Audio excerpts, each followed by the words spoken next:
Hello my dears, ഇന്നത്തെ എൻ്റെ recipe ഒരു നല്ലൊരു സ്പൈസി ആയിട്ടുള്ള മുട്ടക്കറിയാണ്.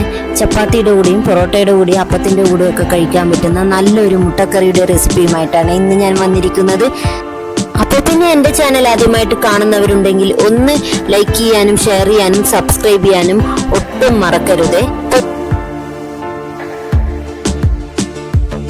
അപ്പോൾ മുട്ടക്കറിക്ക് ആവശ്യമായിട്ട് ഞാൻ 6 മുട്ട എടുത്തിട്ടുണ്ട്. അത് പുഴുങ്ങാൻ വെക്കുകയാണ്. അതിലോട്ടേക്ക് വെള്ളം ഒഴിച്ച് ഉപ്പും ഇട്ടിട്ട് പുഴുങ്ങാൻ വെക്കുക.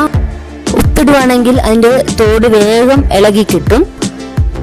അപ്പം അത് വേകുന്ന സമയം കൊണ്ട് ഞാനൊരു 3 മീഡിയം സൈസ് തക്കാളി എടുത്തിട്ടുണ്ട്. അതിൻ്റെ കൂടെ പച്ചമുളകും പിന്നെ മല്ലിയിലയും പിന്നെ ഒരു 10 കാഷ്യൂനട്ടും കൂടി നമുക്ക് മിക്സിയിലൊന്ന് പേസ്റ്റ് പോലെ അരച്ചു കൊണ്ടുവരാം.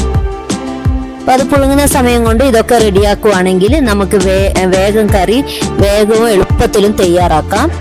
ഇതൊക്കെ കണ്ടില്ലേ, ഇതേപോലെ അരച്ചിട്ട് കൊണ്ടുവരാം. ഇതുപോലെ ആയാൽ മതിയാവും.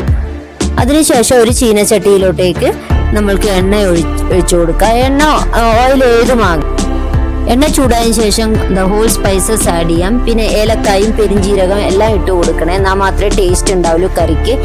അതിനുശേഷം ഞാൻ ഒരു 3 മീഡിയം സൈസ് ഓണിയൻ നേരിയതായിട്ട് തിന്നായിട്ട് കട്ട് ചെയ്തിട്ട് എടുത്തിട്ടുണ്ട്. അതും ഇട്ട് കൊടുത്ത് പച്ചമുളകും പിന്നെ വേഗം വഴറ്റി വരാൻ വേണ്ടിയിട്ട് ഉപ്പും കൂടി ഇട്ട് കൊടുത്തിട്ടുണ്ട്. പിന്നെ ഇച്ചിരി മഞ്ഞൾപ്പൊടിയും കൂടി ഇട്ട് കൊടുക്കാം. ഒരു 1/2 ടീസ്പൂൺ മതിയാകും.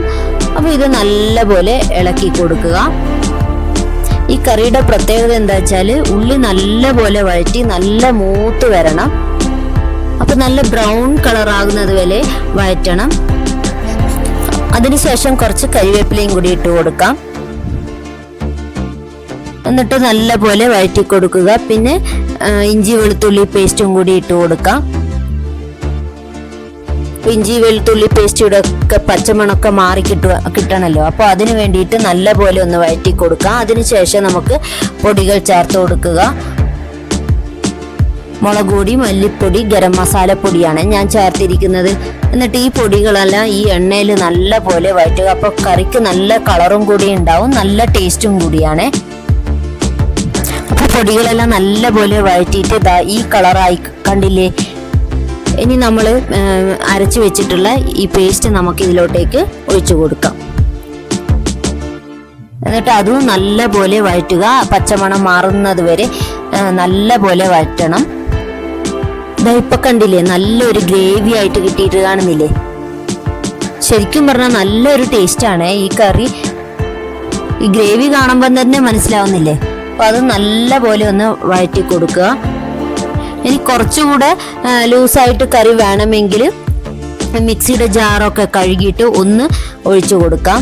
നേരത്തെ നമ്മൾ ഇതിൽ അരച്ചുണ്ടായിരുന്നല്ലോ, അപ്പോൾ അതൊന്ന് എല്ലാം ഒന്ന് കഴുകിയിട്ട് ഇതിലോട്ടേക്ക് ഒഴിച്ചു കൊടുക്കുക. അപ്പോൾ കുറച്ചുകൂടെ കറിയായിട്ട് നമുക്ക് കിട്ടുമല്ലോ. അപ്പം ഈ സമയത്ത് നോക്കിയിട്ട് ഉപ്പ് ആവശ്യമുണ്ടെങ്കിൽ ചേർത്ത് കൊടുക്കുക. പിന്നെ വേറെ ഒരു സ്പെഷ്യൽ എന്താ വെച്ചാൽ പുഴുങ്ങിയ ഒരു ഉരുളക്കിഴങ്ങ് മതിയാവും. ഒരു ഉരുളക്കിഴങ്ങ് പുഴുങ്ങിയിട്ട് ഇതുപോലെ ക്യൂബായിട്ട് കട്ട് ചെയ്തിട്ട് ഇതിലോട്ടേക്ക് ചേർത്ത് കൊടുക്കാം. നല്ലൊരു ടേസ്റ്റും കൂടിയാണ്. ഉരുളക്കിഴങ്ങൊക്കെ ചേർക്കുമ്പോൾ 1 2 എത്രയോ വേണമെങ്കിലും നമുക്ക് പുഴുങ്ങിയിട്ട് ഇതുപോലെ കട്ട് ചെയ്ത് എടുക്കാവുന്നതേ ഉള്ളൂ. ഇനി പുഴുങ്ങാൻ വെച്ചിരുന്ന മുട്ട തോടൊക്കെ കളഞ്ഞ് റെഡിയാക്കി വെച്ചിട്ടുണ്ട്. ഇനി ഇതിനെ നമുക്ക് ഒന്ന് വരഞ്ഞു കൊടുക്കാം. ഇതിങ്ങനെ വരഞ്ഞു കൊടുക്കുമ്പോൾ അതിൻ്റെ ഉള്ളിലൊക്കെ ഈ മസാല കയറിയിട്ട് മുട്ടയുടെ കൂടെ ചേർത്ത് കഴിക്കുമ്പോൾ നല്ല ഒരു ടേസ്റ്റും കൂടിയാണ്. അപ്പം അതിന് വേണ്ടിയിട്ട് ഞാൻ ഇതുപോലെ വരഞ്ഞു കൊടുക്കുന്നുണ്ട്. നമുക്ക് ക്രോസ് ആയിട്ട് വേണമെങ്കിൽ അങ്ങനെയും വരഞ്ഞു കൊടുക്കാം കേട്ടോ. എങ്ങനെയായാലും ടേസ്റ്റ് ഒരേപോലെ തന്നെയാണല്ലോ.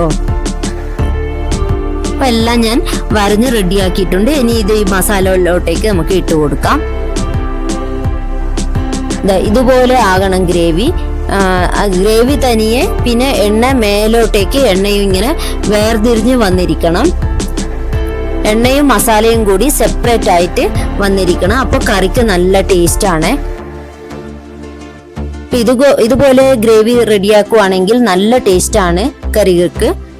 ഇതിൽ തന്നെ പനീർ കറിയും ഇതേപോലെ തന്നെ നമുക്ക് ഉണ്ടാക്കിയെടുക്കാവുന്നതാണ്. എല്ലാം കൂടി ഒന്ന് വഴറ്റി കൊടുക്കാം. മുട്ടയൊക്കെ ഇട്ടതല്ലേ, അപ്പോൾ എല്ലാം കൂടി ഒന്ന് വഴറ്റി കൊടുക്കാം. മുട്ടേൻ്റെ മേലെ മസാലയൊക്കെ ഇങ്ങനെ ഇടുവാണെങ്കിൽ നല്ല ടേസ്റ്റാണ്. ഇത് ശരിക്കും പറഞ്ഞാൽ നല്ലൊരു ടേസ്റ്റാണ് ഈ കറി. അതുകൊണ്ട് എല്ലാവരും ഒന്ന് ട്രൈ ചെയ്ത് നോക്കണം.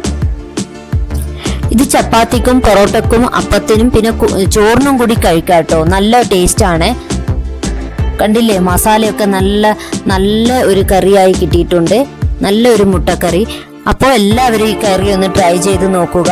ഇഷ്ടപ്പെട്ടെങ്കിൽ എല്ലാവർക്കും ഷെയറും കൂടി ചെയ്ത് കൊടുക്കുക. അപ്പൊ എൻ്റെ ഈ മുട്ടക്കറി എല്ലാവർക്കും ഇഷ്ടപ്പെട്ടല്ലോ. ഇതാ കണ്ടില്ലേ.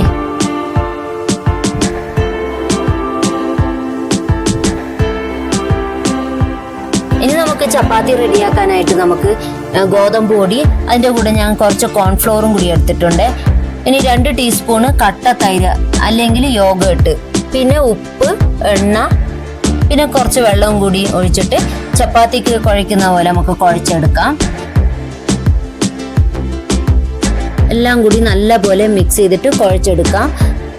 നല്ല തിക്ക് കേട് ഉപയോഗിക്കുമ്പോൾ നമുക്ക് ചപ്പാത്തി നല്ല സോഫ്റ്റ് ആയിട്ട് കിട്ടും. ഇനി ഡ്രൈ ആകാതിരിക്കാൻ നമുക്ക് കുറച്ച് എണ്ണ സ്പ്രെഡ് ചെയ്ത് കൊടുക്കാം. എന്നിട്ട് ഒരു അരമണിക്കൂർ റെസ്റ്റ് ചെയ്യാൻ വെക്കാം. ഇനി ചപ്പാത്തിക്ക് ഉരുളകളാക്കുന്ന പോലെ ഉരുളകളാക്കിയിട്ട് നമുക്ക് പരത്തിയെടുക്കാവുന്നതാണ്. ഇപ്പം ഞാൻ എല്ലാം ഇങ്ങനെ പരത്തി റെഡിയാക്കി വെച്ചിട്ടുണ്ട്. ഇനി നമുക്ക് ഒരു പാനിലോട്ടേക്ക് ഇട്ടിട്ട് ഓരോന്നും ചെയ്തെടുക്കാവുന്നതാണ്. അപ്പൊ ഇതിന്റെ കൂടെ നമുക്ക് നേരത്തെ തയ്യാറാക്കി വെച്ചിരിക്കുന്ന മുട്ടക്കറിയും കൂടിയും കൂട്ടി കഴിക്കാവുന്നതാണ്. അപ്പൊ പിന്നെ എൻ്റെ ഈ ചപ്പാത്തി മുട്ടക്കറി എല്ലാവർക്കും ഇഷ്ടപ്പെട്ടല്ലോ. അപ്പൊ ഇനി അടുത്ത നല്ല വീഡിയോയുമായി കാണാവേ. അപ്പൊ അത്രേ ഉള്ളൂ. Thank you.